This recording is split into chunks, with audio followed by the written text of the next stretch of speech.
क्या आपने अपना टैक्स प्लान किया है या फिर करना चाहते हो? तो मैं आपसे बात करने वाला हूं ऐसे फंड की जो आपको इन्वेस्टमेंट के साथ साथ टैक्स प्लानिंग करने में आपकी हेल्प भी करेगा। हम हमेशा इन्वेस्टमेंट इसलिए करते हैं कि वहां से हमें अच्छा रिटर्न मिल जाए। तो मैं आपसे ऐसे फंड की बात करूंगा जो आपको अच्छा रिटर्न तो दे ही, साथ में आपका टैक्स प्लान करने में आपकी हेल्प भी करे। तो इस वीडियो के एंड में मैंने ऐसे 4 फंड बताए हैं जिनका रिटर्न 30% से लेके 51% तक उन्होंने दिया है। उनका मैंने 1 ईयर, 2 ईयर, 5 ईयर तक का रिटर्न भी बताया है। तो अब इस वीडियो को एंड तक जरूर देखना। टैक्स सेविंग करने के लिए सेक्शन 80C के तहत ऐसे बहुत सारी स्कीम है जहां से हम टैक्स बेनिफिट उठा सकते हैं। वैसे तो बहुत सारी स्कीम है जिसमें आप इन्वेस्टमेंट करके टैक्स प्लान कर सकते हो। अगर आप कम टाइम के लिए इन्वेस्टमेंट करना चाहते हो और साथ में आपको अच्छा रिटर्न भी मिल जाए तो म्यूचुअल फंड के थ्रू आप इन्वेस्टमेंट कर सकते हो, जिसमें आपका टैक्स प्लानिंग भी हो जाएगी और आपको अच्छा रिटर्न भी मिल जाएगा। म्यूचुअल फंड के अंदर एक टैक्स सेविंग म्यूचुअल फंड आता है जिसके थ्रू आप इन्वेस्टमेंट करके टैक्स प्लान कर सकते हो। उसका नाम है ELSS म्यूचुअल फंड, जिसका फुल फॉर्म है equity link saving scheme.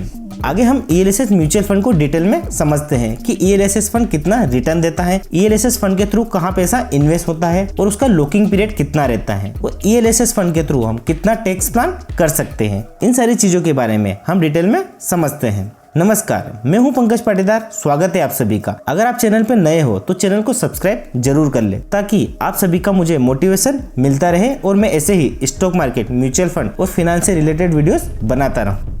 ELSS mutual fund यानी इक्विटी लिंक सेविंग स्कीम, यहाँ आपका पैसा इक्विटी यानी शेयर्स में इन्वेस्ट होता है और इक्विटी रिलेटेड सिक्योरिटीज में इन्वेस्ट होता है। ELSS म्यूचुअल फंड बाकी अदर म्यूचुअल फंड से इसलिए अलग है क्योंकि ये क्लोज एंडेड फंड है। यहाँ पे इसका जो लॉकिंग पीरियड है वो 3 साल तक रहता है।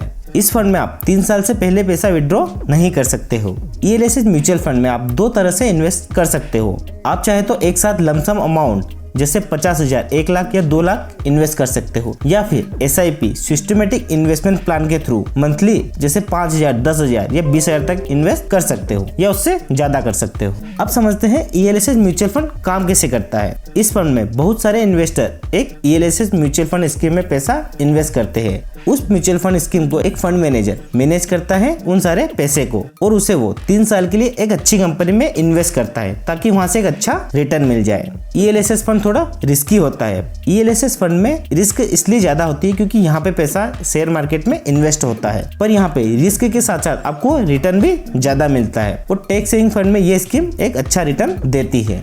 ELSS म्यूचुअल फंड बाकी अदर टैक्स इन्वेस्टमेंट स्कीम से अच्छा ऑप्शन है क्योंकि यहाँ पे आपको अच्छा रिटर्न मिल जाता है। लॉकिंग पीरियड यहाँ पे सिर्फ 3 साल है, बाकी अदर जगह उनका लॉकिंग पीरियड ज्यादा होता है। वहाँ पे आपको पैसा लॉन्ग टर्म में इन्वेस्ट करके रखना पड़ता है। अगर आपके शॉर्ट टर्म गोल है तो यहाँ पे आप इन्वेस्ट करके शॉर्ट टर्म गोल कंप्लीट कर सकते हो। अब हम समझते हैं ELSS फंड के थ्रू हम कितना टैक्स बेनिफिट ले सकते हैं। As per the government policy 1.5 lakh तक का टैक्स ईयरली सेव कर सकते हैं अंडर सेक्शन 80C के तहत। एग्जाम्पल से समझते हैं। मान लीजिए आपकी इनकम 10 लाख रुपीस है ईयरली। इनकम टैक्स स्लैब के अनुसार जो भी आपके 10 लाख पे आपको टैक्स लग रहा है उसमें से आप 1.5 लाख तक का टैक्स ELSS फंड में इन्वेस्ट करके सेव कर सकते हो। जैसे मान लीजिए आपकी इनकम 10 लाख है। इनकम टैक्स स्लैब के अनुसार 2.5 लाख से ऊपर अगर आपकी इनकम है तो आपको टैक्स पे करना होगा, मतलब 7.5 लाख का टैक्स आपको पे करना होगा। 7.5 लाख में से अगर आप 1.5 लाख ELSS म्यूचुअल फंड में इन्वेस्ट करते हो तो यहाँ आपको सिर्फ 6 लाख पे ही टैक्स पे करना पड़ेगा क्योंकि आपने 1.5 लाख रुपए टैक्स ELSS फंड के थ्रू सेव कर लिया है। तो आपको टोटल 10 लाख में से 2.5 लाख प्लस 1.5 लाख तो टोटल 4 लाख पे कोई टैक्स नहीं देना पड़ेगा। ऊपर के 6 लाख पे आपको टैक्स देना पड़ेगा। अब हम बात करते हैं ऐसे कौन कौन से ELSS म्यूचुअल फंड है जिन्होंने अब तक सबसे अच्छा रिटर्न दिया है। ELSS फंड में इन्वेस्ट करने से पहले आपको फंड का पता होना चाहिए, उसका पास्ट रिटर्न देखना बहुत जरूरी है, और फंड का जो एक्सपेंस रेशियो है उसे देखना बहुत ही ज्यादा जरूरी है क्योंकि जितना कम एक्सपेंस रेशियो होगा फंड उतना ही ज्यादा बेटर होगा। एक्सपेंस रेशियो का मतलब ये होता है कि उस फंड को मैनेज करने में कितना पैसा खर्च हो रहा है। अब हम बात करते हैं उन 4 फंड की और हम उनका रिटर्न देखते हैं। तो सबसे पहला फंड है Canara Robeco equity tax saving fund. अगर मैं इसके 1 ईयर रिटर्न की बात करूँ तो इसने 1 साल में 29.10% का रिटर्न दिया है। इस फंड का अगर 3 साल का रिटर्न देखें तो 18.38% का रिटर्न दिया है, और अगर पिछले 5 साल के रिटर्न देखें तो Canara Robeco equity tax saving fund ने 19.78% का रिटर्न दिया है। अगर ओवरऑल रिटर्न देखें फंड का तो फंड ने 15.90% का रिटर्न दिया है। अब हम देख ही सकते हैं कि बाकी अदर इन्वेस्टमेंट ऑप्शन से ELSS फंड कितना अच्छा रिटर्न देता है। अब हम नेक्स्ट फंड की बात करते हैं। तो नेक्स्ट फंड है Mirae asset tax saving fund. अगर हम इस फंड का 1 ईयर का रिटर्न देखें तो इस फंड ने 1 ईयर में 31.84% का रिटर्न दिया है। अगर 3 साल की बात करें तो इसने 3 साल में 17.63% का रिटर्न दिया है।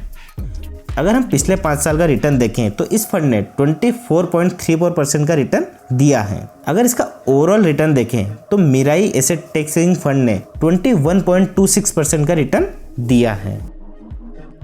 अब जो नेक्स्ट फंड है Axis long term equity fund, इस फंड ने 1 ईयर में 18.92% का रिटर्न दिया है। 3 ईयर्स में इसने 16.23% का रिटर्न दिया है। अगर पिछले 5 साल की बात करें तो इस फंड ने 18.14% का रिटर्न दिया है। अगर हम axis long term equity fund का ओवरऑल रिटर्न देखें तो इस फंड ने 20.10% का रिटर्न दिया है। और सबसे लास्ट फंड की बात करें तो उसने अब तक का सबसे ज्यादा रिटर्न दिया है। उस फंड का नाम है क्वांटिट टैक्स प्लान फंड। अगर इस फंड का 1 ईयर का अगर रिटर्न देखें तो इस फंड ने 56.34% का रिटर्न दिया है। अगर इसका 3 साल का रिटर्न देखें तो इसने 19.56% का रिटर्न दिया है। पिछले 5 साल का अगर रिटर्न देखें इस फंड का तो इस फंड ने 22.78% का रिटर्न दिया है। अगर ओवरऑल रिटर्न देखें क्वांट टैक्स प्लान फंड का तो इसने 18.60% रिटर्न दिया है। तो हमने यहाँ पे 4 ELSS फंड का रिटर्न 1 ईयर, 3 ईयर और 5 ईयर और ओवरऑल रिटर्न देखा है। इससे हमें ये पता चलता है कि ELSS फंड बाकी अदर इन्वेस्टमेंट प्लान से एक अच्छा ऑप्शन होता है और यहाँ पे आपको रिटर्न भी अच्छे मिलने के चांसेस होते हैं। ये सारे फंड मैंने सिर्फ पास्ट परफॉर्मेंस दिखाने के लिए बताए हैं। इन सारे फंड में इन्वेस्टमेंट करने की एडवाइस मैं आपको नहीं दे रहा हूँ। अगर आपको इस फंड में इन्वेस्टमेंट करना है तो आप अपने फाइनेंशियल एडवाइजर से एक बार सलाह जरूर लें, तभी आप इन्वेस्टमेंट करें। अगर आप स्टॉक मार्केट, म्यूचुअल फंड में ऑनलाइन इन्वेस्टमेंट करना चाहते हो तो नीचे आपको डिस्क्रिप्शन बॉक्स में डीमैट और ट्रेडिंग अकाउंट की लिंक मिल जाएगी, जिसके थ्रू आप स्टॉक मार्केट और म्यूचुअल फंड में इन्वेस्ट कर सकते हो। अगर वीडियो पसंद आया है तो वीडियो को लाइक जरूर करें, शेयर करें और इस चैनल को सब्सक्राइब जरूर कर लीजिए। Thanks for watching.